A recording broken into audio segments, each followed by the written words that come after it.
9 class السلام علیکم. پاک اسٹڈیز کا unit number 2 making of Pakistan میں آج ہم جس ٹاپک کی ریڈنگ کریں گے اس کا نام ہے کرپس مشن 1942. کرپس مشن کا آپ کو میں تھوڑا سا بیک گراؤنڈ بتا دوں کہ ورلڈ وار 2 میں برٹش اور اس کے الائڈ فورسز کو جب پے در پے شکست سے دوچار ہونا پڑا تو برٹش گورنمنٹ نے ہندوستان کے لوگوں کو اپنا ہمنوا بنانے کے لیے اپنے سب سے ایکسپیرینس وزیر کرپس کو سب کانٹیننٹ بھیجا. جب کرپس نے کانگریس اور مسلم لیگ کے لیڈروں سے ملاقاتیں کی تو اسے کئی امور میں قائد اعظم کے ویژن کا قائل ہونا پڑا.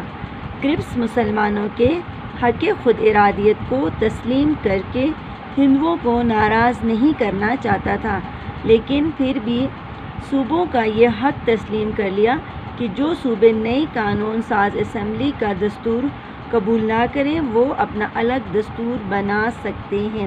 ٹھیک ہے، یہ ہے کرپس مشن کا تھوڑا سا بیک گراؤنڈ. اب ہم چیپٹر ٹاپک کے سائڈ پہ آتے ہیں. The British government sent a mission to the subcontinent in 1942 headed by the Sir Stafford Cripps. ٹھیک ہے،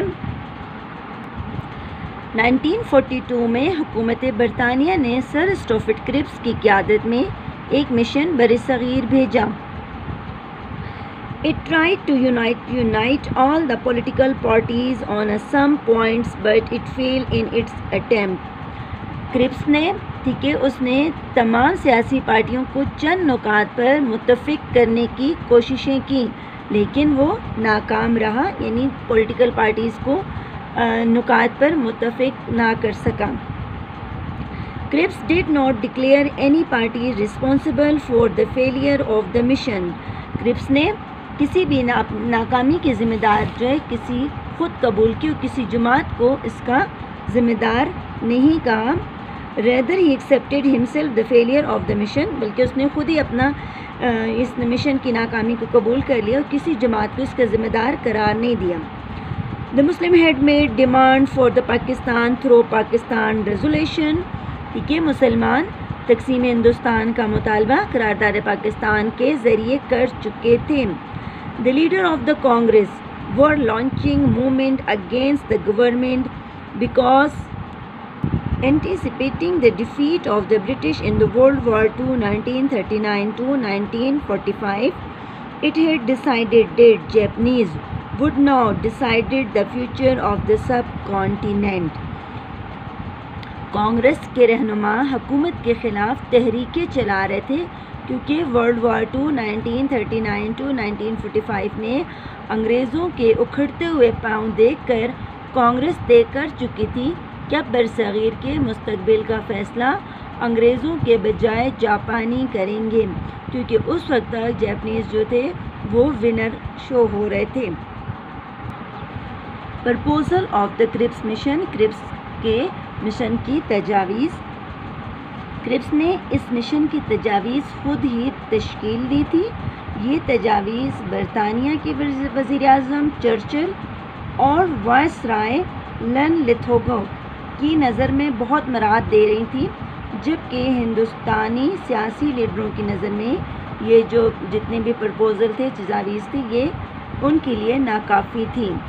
اب ہم پڑھتے ہیں. ٹھیک ہے، ان کے پوائنٹس کون کون سے ہیں. Cripps mission offered the following proposal. Cripps mission نے تجاویز پیش کی.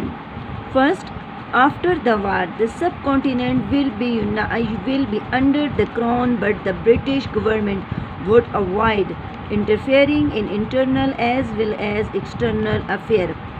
جنگ کے بعد برصغیر تاج برطانیہ کے ماتحت ہوگا، لیکن اندرونی اور بیرونی معاملات میں برطانوی حکومت کسی طرح کی دخل اندازی سے گریز کرے گی، یعنی اوائڈ کرے گی، وہ ہندوستانیوں کے انٹرنل اور ایکسٹرنل افیئر میں انٹرفیئر نہیں کرے گی.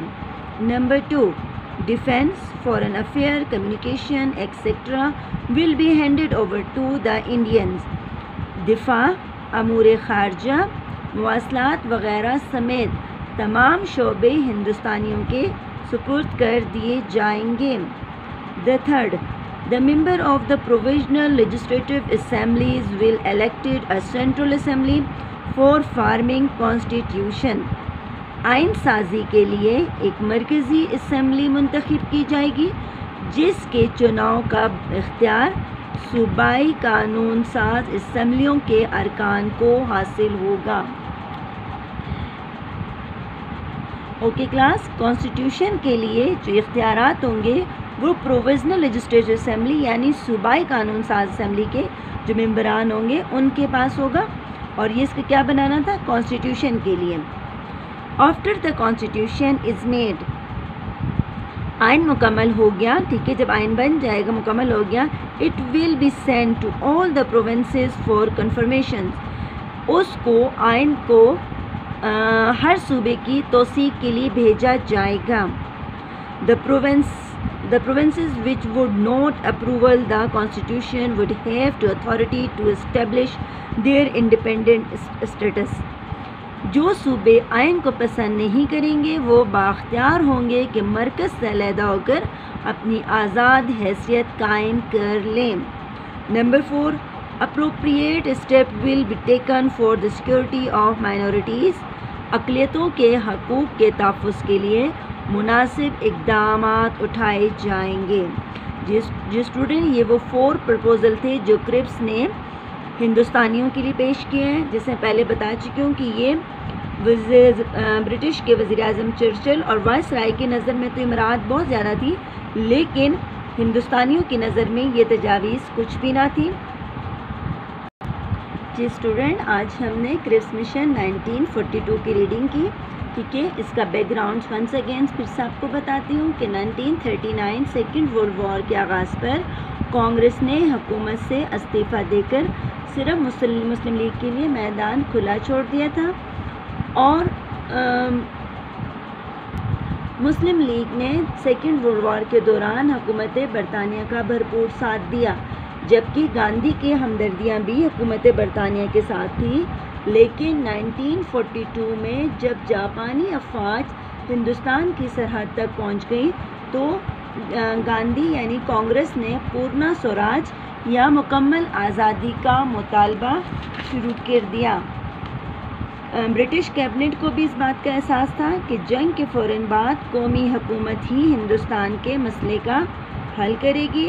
سیکنڈلی، مسلمانوں کی ایک بہت بڑی تعداد چونکہ فوجی خدمات سر انجام دے رہی تھی ورلڈ وار میں برٹش کی طرف سے، لہٰذا مسلمانوں کو ناراض کرنا بھی ان کے لیے خطرے سے خالی نہ تھا۔ اسی لیے مارچ 1942 میں سر اسٹوفٹ کرپس کو ہندوستانی رہنما خصوصاً قائد اعظم محمد علی جناح اور موہن داس گاندھی سے مذاکرات کے لیے ایک وفد کے ساتھ بھیجا۔ آگے انہوں نے کچھ پرپوزل، کچھ تجاویز پیش کی تھیں، ٹھیک ہے۔